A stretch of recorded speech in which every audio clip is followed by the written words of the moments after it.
Yeah, so I was like thinking about something. Being an Indian, Dravidian, whatever you want to call it, a South Indian, the dark-skinned ones, the melanated ones to the fullest. A lot of us was taken out in the 80s from Guyana to come to America for like a better living. You know how the Caribbean thing was. Most of those islands was the same thing. You hear America got better roses. The friggin' the place with the golden bridge, and it's just so nice. Everybody want to come to the Big Apple and what's not. And then, see, this ain't got nothing to do with racism or anything like that, or judging people by their skin. You know, but when we first come to America, the place we lived at was predominantly white, and then within a year it started changing. Started living amongst more black Americans and a lot of black Caribbeans, and they've hardly had like Guyanese Indians. I was like one of two maybe in the whole town. And then aside from your family, you got them who came up from Guyana. And you kind of, over the years, I'm 41 now, and you realize to yourself, like, I never had the opportunity or chance to grow in an environment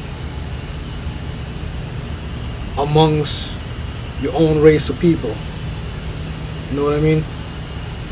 I've been back to Guyana a few times, and it felt different, but naturally different. It's like you're not aware of it because you've been growing up here your whole life. And I grew up amongst blacks my whole life. Blacks from Africa, American, Caribbean. We all got along great, never no issue, never thought about it. That was just my surroundings. That's the environment I grew up in, so we knew how to talk and mingle and relate, and we were very, very like just living in a community. It's nice. It'll forever be nice. It's always going to be like that. I ain't taking away from that. But it's just that feeling, like I think a lot of people miss coming to this country, and it's only our generation who mainly suffer from that. Maybe the one before. But aside from that, for the most part, most of us was amongst our own race of people.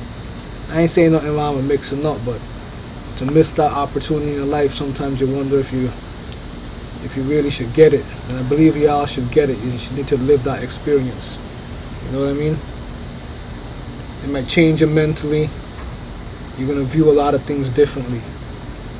And it's not like you're moving away from one thing, but you feel more grounded, you feel more realistic.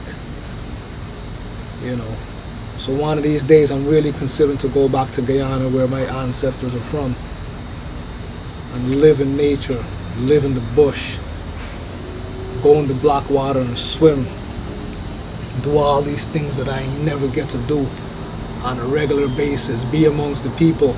And Guyana is a lot of natives there. I think it's like 9 indigenous tribes who still live there. You got the Indians that came over on the slave ships along with the Africans. That's the most of the culture over there of the people. And we live well amongst each other still over there. But, you know, to see your people consistently every day, I just wonder how it feels. I don't have that feeling. Like, sometimes I don't even know what we just talk about. You know what I mean? It's just a missing experience. Even if you got... I used to live in Jersey, and Queens was right there. I had a lot of Guyanese there, but it's still not the same thing because the whole surroundings is different. We're not in our natural habitat. You think living in them buildings and apartments is cool and all, but our bodies ain't designed for that.